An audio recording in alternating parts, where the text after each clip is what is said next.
నమస్కారం. My farming my passion daily market updates కు స్వాగతం.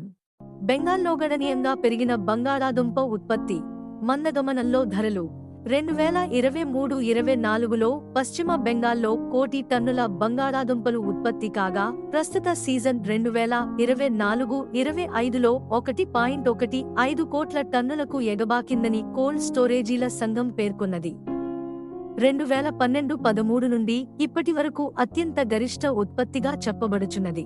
పశ్చిమ బెంగాల్లో ప్రతి ఏటా జనవరి నుండి మార్చి మధ్య కాలంలో ప్రతి నెల 4 నుండి 4.50 లక్ష టన్నులు, జూన్ నుండి సెప్టెంబర్ మధ్యకాలంలో 7 లక్ష టన్నులు సరుకు వినియోగం అవుతున్నది. మే-జూన్లో కూరగాయల ధరలు చౌకగా ఉండడం వలన బంగాళాదుంప ప్రముఖ వినియోగ రాష్ట్రమైన ఒడిశాలో ఉత్తరప్రదేశ్ సరుకు పెద్ద మొత్తంలో లభ్యమవుతుండడంతో పాటు పప్పు గింజల ధరలు దిగివచ్చినందున పశ్చిమ బెంగాల్ సరుకు అమ్మకాలు క్షీణించాయి. తదనుగుణంగా ధరలు గత ఏడాదితో పోలిస్తే 50% మేర దిగజారాయి.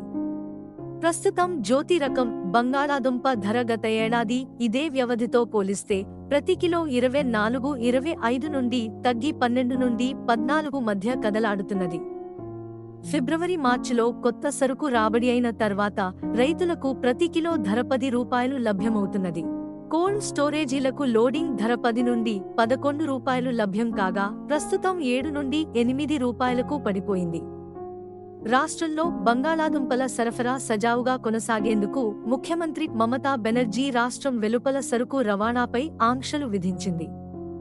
తద్వారా శీతల గిడ్డంగులలో పేరుకుపోయిన సరుకు నిల్వలు మరియు దేశంలోని ఇతర ఉత్పాదక రాష్ట్రాలలో భారీగా పెరిగిన ఉత్పత్తి వలన ధరలు మందగమనంలో చలిస్తున్నాయి.